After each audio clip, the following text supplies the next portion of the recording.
Hello दोस्तों, नमस्कार आपका। आज दोस्तों हम जानेंगे राष्ट्रपति के इलेक्शन के बारे में कि राष्ट्रपति का इलेक्शन कैसे होता है। बहुत ब्रीफ में समझेंगे, बहुत बड़ी वीडियो नहीं होने वाली है। 2 से 3 मिनट में ही आपको समझ में आ जाएगा कि राष्ट्रपति का इलेक्शन कैसे होता है। तो देखिए, राष्ट्रपति का थोड़ा सा हम बता दें कि राष्ट्रपति संसद का अभिन्न अंग होता है और इसके जो कॉन्स्टिट्यूशनल थोड़ा सा प्रोविज़न देख लेते हैं कि सब आर्टिकल 79 कहता है कि एक संसद होगी, 80 कहता है कि राज्यसभा होगी और 81 कहता है कि लोकसभा होगी। और राष्ट्रपति के बारे में जो डिस्कशन है संविधान में वो भाग 5 में है। आर्टिकल 52 से उसका डिस्कशन शुरू होता है और स्पेशली आर्टिकल 52 से लेकर के 61 तक के जो आर्टिकल्स हैं राष्ट्रपति से रिलेटेड हैं। तो देखिए, राष्ट्रपति के इलेक्शन के लिए जो बात करते हैं हम, तो यहाँ हम डायरेक्ट आते हैं राष्ट्रपति के इलेक्शन की, क्योंकि हमें सिर्फ डिस्कशन करना है। तो देखिए, राष्ट्रपति का इलेक्शन जो है निर्वाचक मंडल करता है। कौन करता है राष्ट्रपति का इलेक्शन? निर्वाचक मंडल करता है। तो कराता कौन है? कराते हैं इलेक्शन कमीशन ऑफ इंडिया। निर्वाचक मंडल का कौन पार्ट होता है? तो निर्वाचक मंडल का पार्ट होता है संसद और विधान मंडल।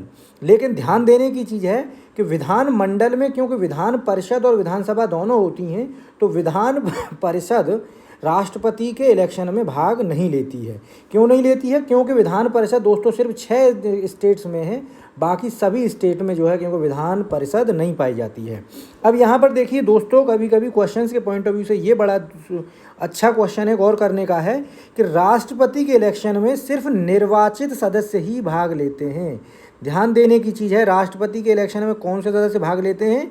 सिर्फ निर्वाचित सदस्य। यानी जो सदस्यों को राष्ट्रपति मनोनीत करते हैं, नॉमिनेट करते हैं, वो राष्ट्रपति के इलेक्शन में भाग नहीं लेते हैं। यानी लोकसभा के भी निर्वाचित सदस्य, राज्यसभा के भी निर्वाचित सदस्य और राज्यों और प्रदेश की जो विधानसभाएं हैं उनके निर्वाचित सदस्य भाग लेते हैं। बाय द वे दोस्तों, अब जो है जो एंग्लो इंडियन का जो एक रिजर्वेशन होता था वो अब जो है जो नॉमिनेशन होता था वो अब ख़त्म हो गया है। तो न तो लोकसभा में अब एंग्लो इंडियन का नॉमिनेशन होता है, न स्टेट की जो विधानसभाएं हैं उनमें एंग्लो इंडियन का नॉमिनेशन होता है। सिर्फ अब नॉमिनेशन की बात रह गई है तो वो राज्यसभा में रह गई है, जो 12 मेंबर्स को राष्ट्रपति नॉमिनेट करते हैं। तो यहाँ से ये क्लियर है कि ये जो 12 मेंबर हैं राज्यसभा के, यानी काउंसिल ऑफ स्टेट के, ये राष्ट्रपति के इलेक्शन में पार्टिसिपेट नहीं करते हैं। यानी जो 12 नॉमिनेटेड मेंबर हैं they will not participate in the election of the राष्ट्रपति प्रेसिडेंट। तो ये अब यहाँ पर बात आती है कि राष्ट्रपति का इलेक्शन जो है वो किस तरीके से होता है। तो देखिए दोस्तों, ये होता है सिंगल ट्रांसफरेबल वोटिंग सिस्टम, एकल संक्रमणीय मत पद्धति। ये क्या चीज़ है, इसको थोड़ा सा समझ लीजिए। एकल संक्रमणीय मत पद्धति क्या है? इसमें इसका मतलब ये है दोस्तों कि हर एक मेंबर जो वोटर है, वोटर को राइट होता है एक से ज़्यादा वोट डालने का, मोर देन 1। यानी एक से ज़्यादा कितना कि अगर कैंडिडेट 2 पार्टिसिपेट कर रहे हैं, 2 कैंडिडेट इलेक्शन में हैं, तो हर वोटर 2 वोट डालेगा। अगर कैंडिडेट 3 हैं तो हर वोटर 3 के वोट डालेगा। यानी जितने कैंडिडेट इलेक्शन में हैं उतना ही वोट डालेगा। उसको करना क्या है? उसको जो है, जैसे देखिए यहाँ पर देख रहे हैं कैंडिडेट अगर 3 खड़े हुए A B C, तो तीनों को उसे अपनी प्रेफरेंस देना होगा कि पहले नंबर पर मैं किसको चाहता हूँ? A को चाहता हूँ, दूसरे नंबर पर मैं C को चाहता हूँ और तीसरे नंबर पर B को चाहता हूँ। यानी यहाँ पर कोई अगर ये फॉर एग्ज़ाम्पल कोई भी बंदा है, अशोक मान लीजिए, ये अशोक है, ये वोट डालने गया है, तो इसने क्या माना कि ए वाले कैंडिडेट को पहले नंबर पर चाहता है, दूसरे नंबर पर सी को, तीसरे नंबर पर बी को। अब अगर यहाँ देखें तो ऐसे ही तीसरे के वोटर ने वोट दिया, चौथे वोटर ने दिया, चारों वोटर ने वोट दिए। अब यहाँ पर पहले हम काउंटिंग किसकी करेंगे? फर्स्ट प्रेफरेंस की, कि फर्स्ट प्रेफरेंस किसको ज़्यादा मिला है। फर्स्ट प्रेफरेंस को हम देखेंगे। अब अगर हम फर्स्ट प्रेफरेंस को यहाँ देख रहे हैं तो हमें मालूम पड़ रहा है कि ए को फर्स्ट प्रेफरेंस 3 लोगों ने दिया है, जबकि बी को फर्स्ट प्रेफरेंस सिर्फ एक ही लोग ने दिया है, जबकि सी को फर्स्ट प्रेफरेंस एक भी बंदे ने नहीं दिया है। तो इस केस में ट्रांसफरेबल वोटिंग सिस्टम में ए विल बी दी प्रेसिडेंट। ए जो है वो विनर है, ए विनर हो जाएगा।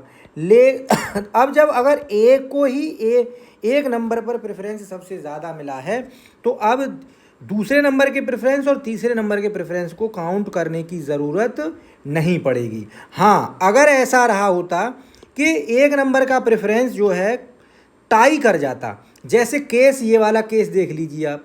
अगर ऐसे टाई कर जाता कि देखिए 1 नंबर के प्रेफरेंस को ए को कितने लोगों ने दिया है, 2 लोगों ने, बी को कितने लोगों ने दिया है, 2 लोगों ने, फर्स्ट प्रेफरेंस दोनों का टाई कर गया, तो इसका मतलब है अब हम देखेंगे कि दूसरे नंबर पर वोटिंग किसको ज़्यादा लोगों ने की है, दूसरे नंबर पर। तो दूसरे नंबर पर देखेंगे कि वोटिंग किसने ज़्यादा की है। तो दूसरे नंबर पर अगर देखें तो देखिए दूसरे नंबर पर इसको कितने लोगों ने वोटिंग की है, दूसरे नंबर पर इसको की है 2 लोगों ने। अच्छा, एक बी को कितने लोगों ने की है दूसरे नंबर पर, बी को की है 1 पर्सन ने। सी को भी दूसरे नंबर पर किसी ने पर्सन ने की है, सिर्फ 1 पर्सन ने। तो अल्टीमेटली कौन विनर हो गया, इस केस में विनर हो गया ए विल बी द विनर। इसी तरीके से आगे को काउंटिंग चलती रहती है दोस्तों, तो इसे ही कहते हैं सिंगल ट्रांसफरेबल वोटिंग सिस्टम।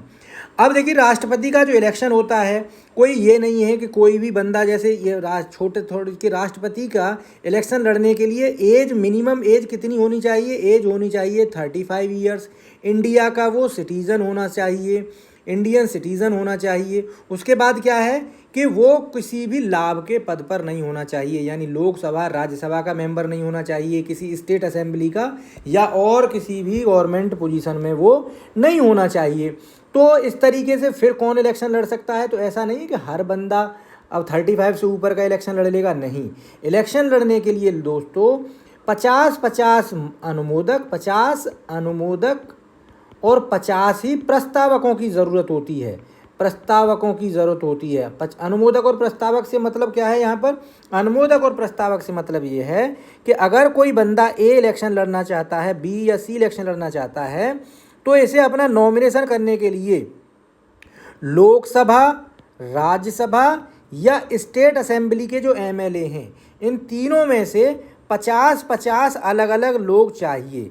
50 जो प्रस्ताव करें उसके नाम का कि हाँ साहब ये इलेक्शन लड़ने के लिए हम इनको प्रस्तावित कर रहे हैं, और 50 ही अनुमोदित करें उनके नाम को, तभी उनका नॉमिनेशन जो है वैलिड माना जाएगा।